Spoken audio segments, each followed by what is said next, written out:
Halo, assalamualaikum warahmatullahi wabarakatuh. Kembali lagi dengan Ervina Damayanti dengan NIM 200105110033. Nah, pada video kali ini saya akan membahas mengenai kesadaran sosial atau social awareness. Definisi kesadaran sosial adalah kemampuan seseorang untuk bisa membaca, menyadari, serta memahami apa yang dialami oleh orang di sekitarnya serta lingkungannya. Dan pemahaman ini menjadi dasar untuk bertindak secara tepat dalam situasi yang dialaminya. Nah, mengapa sih kesadaran sosial itu penting? Banyak orang yang salah merespon dan salah bertindak karena kesalahan membaca orang dan lingkungan. Ketepatan membaca merupakan dasar penting untuk mengambil langkah berikutnya. Ini khususnya sangat penting dalam pekerjaan di sales, customer service, atau bahkan dalam merespon kebutuhan orang terdekat di rumah mau di tempat kerja. Kemudian penyadaran orang lain adalah dasar untuk beradaptasi, khususnya di lingkungan yang baru. Dengan kemampuan membaca orang dan lingkungan sekitar, kita bisa menentukan langkah-langkah yang pas. Kemudian mampu membaca orang adalah dasar bagi empati dan juga mempengaruhi orang lain. Banyak orang yang ahli dalam interaksi sosial adalah pembaca orang yang ulung. Kemampuan membaca perasaan dan sikap menjadi dasar penentu langkah selanjutnya menghadapi orang lain. Ini seperti dalam permainan catur. Pemain yang hebat adalah yang mampu mengantisipasi langkah lawannya. Nah, orang dengan kesadaran sosial tinggi dapat menganalisis dan memahami pola respon orang di sekitarnya. Dengan demikian, ia sudah bisa mengantisipasi bahkan tidak terlalu kaget saat ada tanggapan tertentu dari orang yang dikenalnya, karena ia sudah mengenal pola orang tersebut. Nah, orang yang kesadaran sosialnya tinggi juga mampu membaca peta organisasi dengan tepat.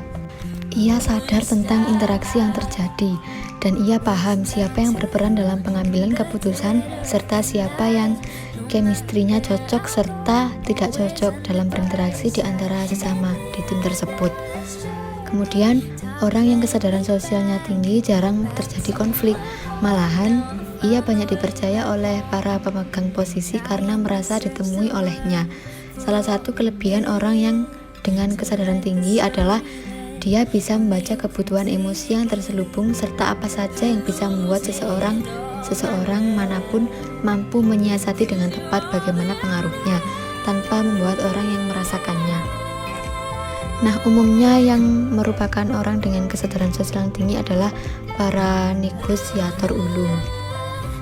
Nah, kemudian komponen yang penting dipahami yang pertama, membaca verbal dan non-verbal. Kemampuan untuk membaca verbal dan non-verbal dari orang lain ini adalah keterampilan penting yang perlu diasah. Dalam kalimat verbal, memahami apa yang dibuktikan di balik kata-kata yang disampaikan.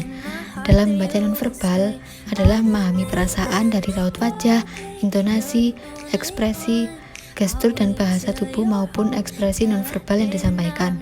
Hal ini mudah dan kadang butuh jam terbang. Yang kedua adalah empati. Empati adalah bicara tentang pemasangan radar ketersediaan. Radar khususnya untuk bisa ikut merasakan apa yang dirasakan orang lain tanpa terjebak dalam perasaan itu. Empati juga bukan ikut merasakan, tapi mampu menentukan langkah selanjutnya, apa yang harus dilakukan dari pemahaman tersebut. Kemudian yang ketiga, validasi emosi, menghargai perasaan orang lain serta tidak menganulir perasaan orang lain. Ini adalah bagian dari kunci berempati. Umumnya kita memaksa orang lain merasa seperti apa yang kita rasakan, atau sebaliknya, kita menolak atau menyepelekan perasaan orang lain yang menurut kita seharusnya tidak semestinya. Padahal setiap orang itu punya keunikan dan keragaman merespon. Itulah yang perlu dihargai. Kemudian yang keempat, organisasi membaca. Ini pelajaran penting yang jarang, bahkan tidak diajarkan di sekolah, yakni bisa membaca suatu organisasi. Kadang-kadang apa yang tertulis di itu organisasi, apa yang sebenarnya terjadi. Ada yang justru tak tertulis tapi seolah-olah akan sudah jadi kebiasaan umum. Kemampuan membaca organisasi khususnya penting dalam organisasi yang kadang punya banyak agenda politik di dalamnya. Kemampuan membaca organisasi juga membuat seseorang mampu menempatkan diri dengan tepat. Kemudian yang kelima, pengenalan pola lainnya.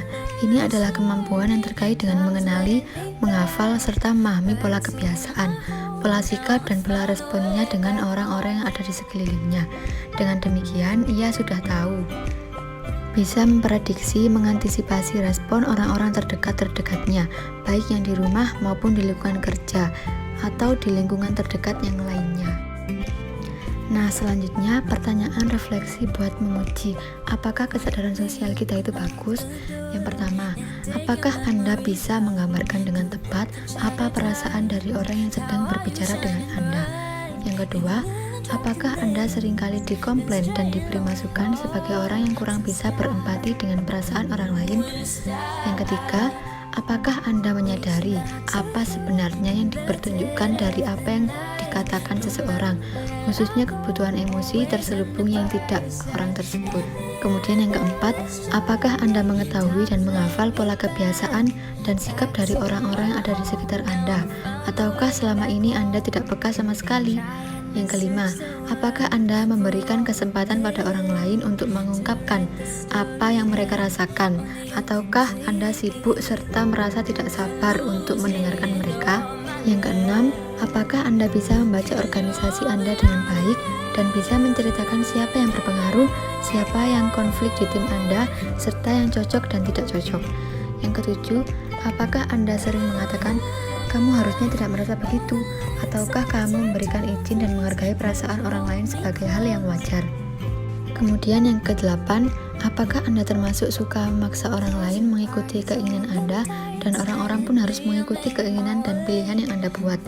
Yang kesembilan, apakah Anda termasuk yang terbuka dengan masukan, pendapat, atau perasaan orang lain pada saat membuat keputusan tentang sesuatu, khususnya yang nantinya akan berdampak pada banyak orang? Perubahan sosial dimulai dari kesadaran sosial. Kalau kamu bisa melihat, mendengar, dan merasakan apa yang orang lain rasakan, maka kamu tidak akan bisa mengubah mereka. John Stoker. Terima kasih. Wassalamualaikum warahmatullahi wabarakatuh.